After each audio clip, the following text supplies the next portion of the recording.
ทักทายสบายดีทุกคนมื้อนี้ก็มาพบมาพอกับสาวน้อยคือเก้าผู้ใดที่เห็นคลิปนี้ก็ฝากในเด้อจ้าฝากกดไลค์กดแชร์กดติดตามให้สาวน้อยในเด้อมื้อนี้สาวน้อยก็สิมาล้างหน่อไม้ต้มเนาะพี่น้องมื้อนี้สาวน้อยสิเฮ็ดเมนูน้ำพริกกะปิแต่ว่าสิแซ่บหรือบ่แซ่บนั่นก็ยังบ่ฮู้เนาะเพราะว่าสาวน้อยก็ยังบ่เคยเฮ็ดตอนนี้ก็อยู่ในขั้นตอนการต้มหน่อไม้เนาะก่อนที่ต้มเนี่ยก็ต้องล้างก่อนหน่อไม้ที่สาวน้อยสิมาต้มนี่แม่นหน่อไม้ถุงเด้อพี่น้องเพราะว่าแม่พากมาให้แต่บ้านหั่นนะใส่ตู้เย็นไว้โซงนี้แม่นเก็บของค้างตู้เย็นมากินก่อนเนาะพี่น้องเพราะว่าอีหยังก็แพงอะนะโซงนี้นะอีหยังก็แพงไปเบิดทุกสิ่งทุกอย่างเลยของอยู่ของกินกันโซงนี้สถานะทางการเงินนี่ค่อนข้างซอดเนาะพี่น้องยังต้นเดินอยู่เลยแต่ว่าสาวน้อยนี่ซอดแล้วตอนนี้สาวน้อยก็ได้ตั้งหม้อต้มน้ำไม้ไว้เรียบร้อยแล้วจ้าตัดภาพมาอีกทีกับสาวน้อยกำลังเกมเครื่องที่ตำน้ำพริกกะปิ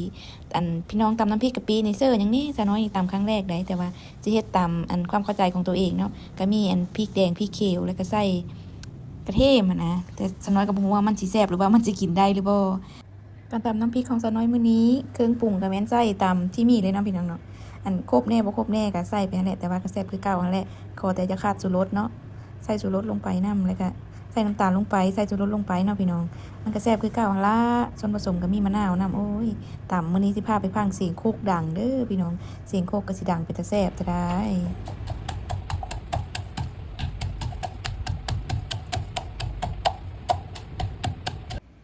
การพากย์เสียงของสาวน้อยก็สิบ่ไปตามภาพปานใดเนาะพี่น้องเนาะเฮ็ดอันใดและเห็นใหม่เนาะผิดถูกในใดก็คอมเมนต์บอกกันเด้อพากเป็นกำลังใจให้สาวน้อยเด้อจ้าตอนนี้ก็สาวน้อยก็กำลังตำน้ำพริกโอ้ยใส่แห้งบักหลายๆตำเพื่อสิแล่เนาะพี่น้องพูนตอนนี้ก็มักพริกสาวน้อยก็ได้แล่แล้วแต่ว่าสาวน้อยก็สิตักกะปิลงไปเนาะพี่น้องกะปิที่ได้มานี่ก็บ่ได้ซื้อเป็นกระปุกนะซื้อแบบเป็นถุงเป็นโลกับปีโลเนาะตอนนี้สะน้อยก็กำลังหั่นมะนา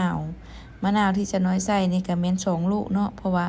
สะน้อยบ่มักส้มหลายนะพี่น้องแบบมักแบบส้มพอดีนะถ้าแบบส้มหลายก็กินบ่ได้แบบเค็ดแค้วเนาะแบบเป็นคนที่บ่มักรสชาติอาหารที่แบบว่าส้มเกินเนาะตอนนี้สะน้อยก็ได้บีบมะนาวลงโคกพี่น้องบีบหวานลงไปกับกะปิเลยถามว่าสิส้มบ่นี่คือสิพอดีเรามะนาว2 ลูกนี่นะมะนาวที่ได้มานี่ก็แม่นซื้อมาจากตลาดลูกละบาทเด้อพี่น้องทรงนี้มะนาวมันถึกเนาะแต่น้ำที่สะน้อยเทลงไปนะก็เป็นน้ำอุ่นที่ต้มมาแล้วเนาะพี่น้องเนาะต้มมาแล้วก็เลยมาเทใส่เห็นหลายคนเพิ่นว่าหมู่ที่เฮ็ดงานนำกันนะเพิ่นว่าเฮ็ดน้ำพริกกะปินะใส่น้ำอุ่นนำถ้าเป็นไปได้นะให้ใส่น้ำตาลปี๊บไปนำจังแซ่บแต่ว่าอันนี้ก็แซ่บแล้วแหละเพราะว่าสะน้อยได้ซิมไปแล้วแซ่บบีบมะนาวลงไปอีกเพียงนึงพอดีเลยหมดเลยพอดีหมด2 ลูกเลยพี่น้องจิ้มอีกรอบ2ก็ยังแซ่บคือเก่าอยู่ตอนนี้ก็ได้เทน้ำพริกลงใส่ถ้วยแล้วเนาะเกมที่จะเอาไปรับประทานหรือว่าไปกินนั่นเองนี่พี่น้องสะน้อยว่าแซ่บแท้ๆแหละมื้อนี้นะชิมแล้วชิมอีกตอนนี้ก็ไปเบิ่งหน่อไม้เฮาเนาะหน่อไม้เฮาอยู่ในหม้อนี่ก็กำลังพดพอดีคักเลยน่าจะได้ทีแล้วมั้งนี่น่าจะพอกินแล้วมั้งนี่สะน้อยก็ได้ชิมเบิ่งเนาะว่าจืดหรือบ่จืดชิมจืดแล้วก็จะได้ตักใส่จานได้พี่น้อง